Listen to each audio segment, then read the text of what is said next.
Even though they're beloved on the big screen, a number of Marvel's leading names have unsavory pasts that have gotten them in trouble with the law. Here are 10 Marvel actors who have been arrested, many of them on multiple occasions.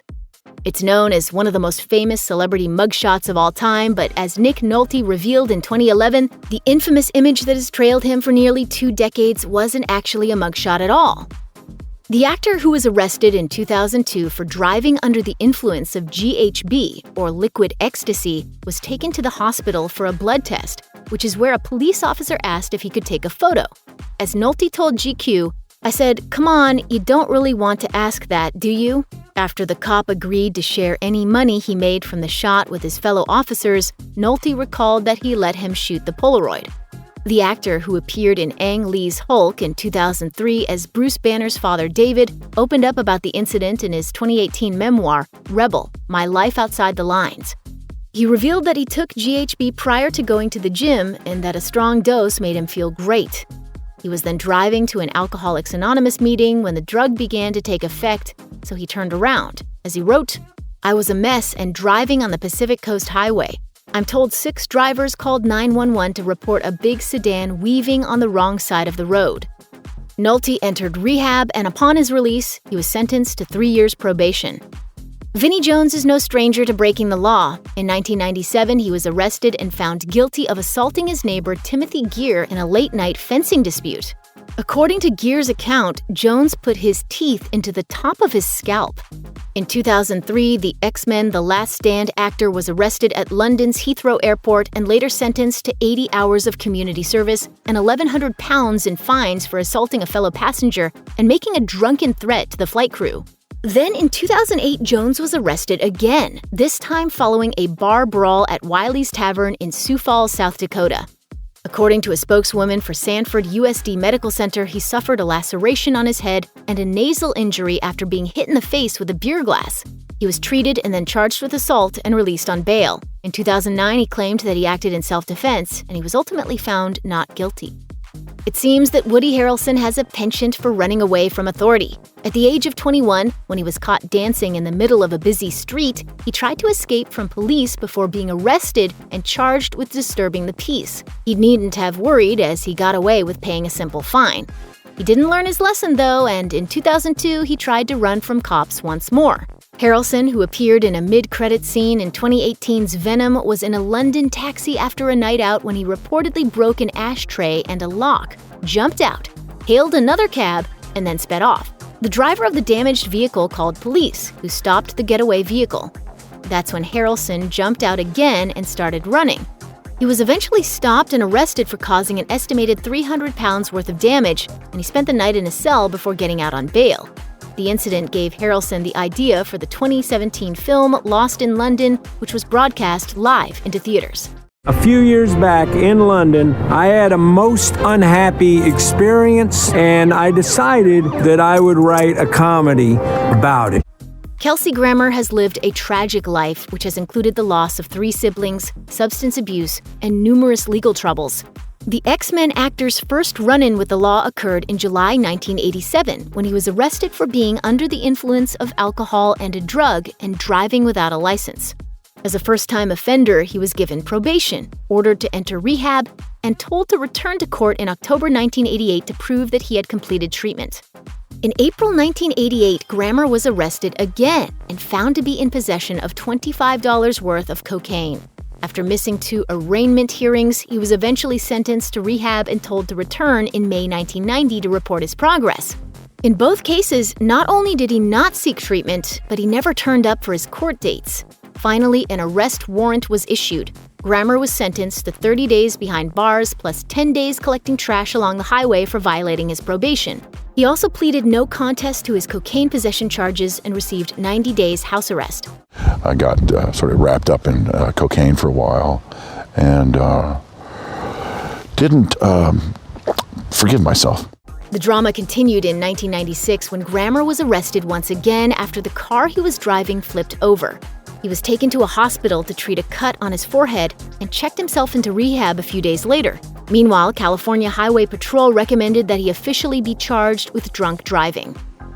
Just 4 months after tying the knot in 2004, Josh Brolin and Diane Lane got into a heated argument that resulted in the Thanos actor getting arrested. The incident occurred at the couple's home and ended with Lane calling police, claiming that Brolin had hit her. According to the couple's spokeswoman, Lane didn't want to press charges, but given the physical nature of the claim, he was arrested anyway, charged with spousal battery and released on $20,000 bail. In 2008, Brolin was arrested again, this time at a wrap party for the movie W in Louisiana.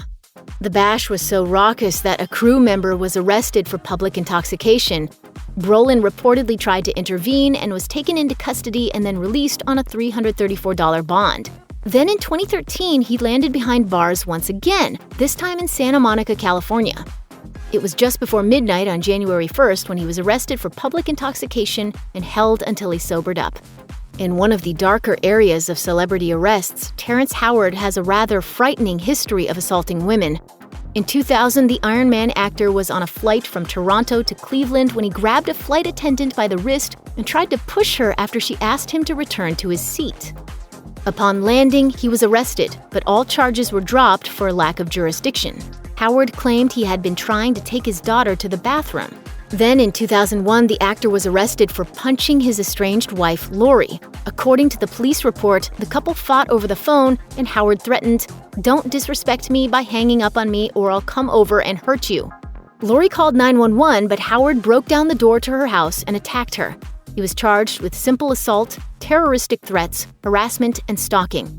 All charges were dropped when he pled guilty to disorderly conduct.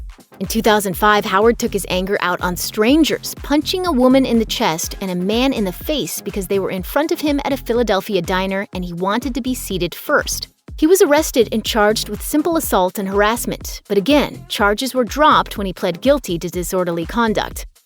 Before Robert Downey Jr. got sober and turned his life around, he was spiraling out of control. He was first arrested in 1996 when cops pulled him over for speeding on the Pacific Coast Highway and they found cocaine, heroin, and an unloaded Magnum revolver in his car. He was released on $10,000 bail and later sentenced to probation and 100 hours of community service.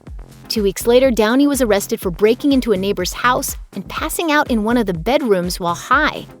He was charged with trespassing and being under the influence of a controlled substance and sentenced to 3 years probation and rehab.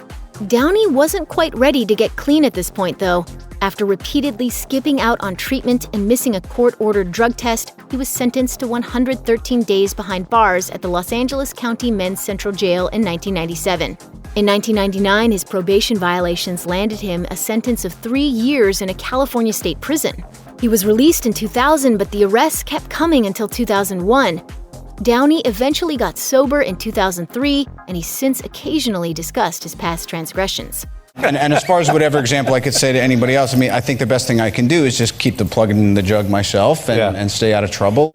Mickey Rourke is known for being a supervillain in the Marvel Cinematic Universe, but when he was arrested in November 2007, the circumstances were anything but super.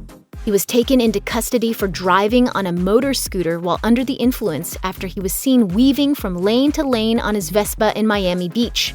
It was around 4 a.m. and he had bloodshot, watery eyes. Also, his speech was slurred and he smelled strongly of alcohol.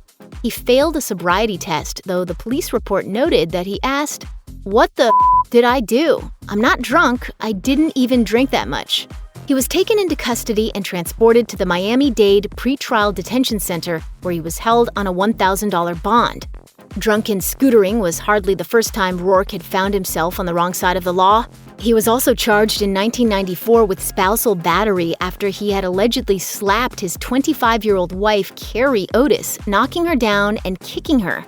Otis later dropped the charge, but that same year, Rourke was also cuffed for resisting arrest during a fight outside a South Beach nightclub.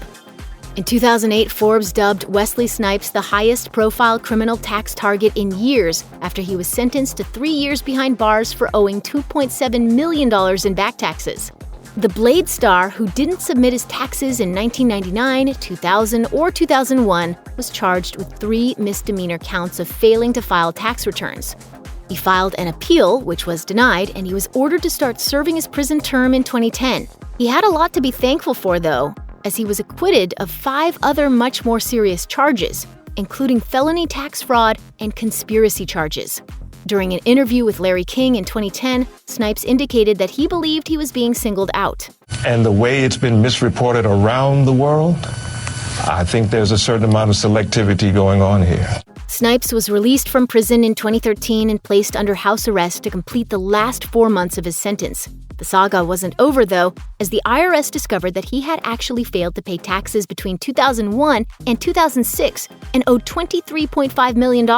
Snipes took the IRS to court in 2018 and offered to pay $842,061 to wipe out the multi-million-dollar debt. Even after the settlement was lowered to $9.5 million, Snipes stuck to his meager offer, which was a mistake. He would go on to suffer a major blow when the U.S. tax court ruled against his economic hardship claim, concluding that the IRS was entitled to the full $23.5 million.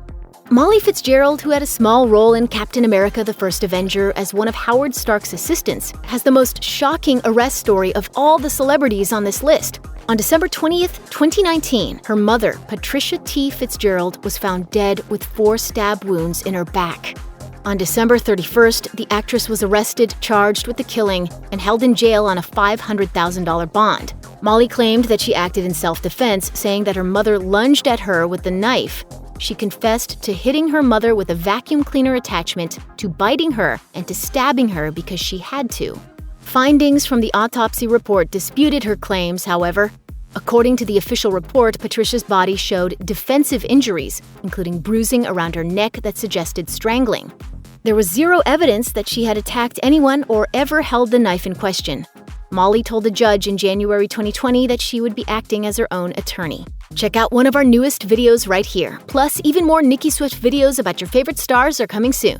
Subscribe to our YouTube channel and hit the bell so you don't miss a single one.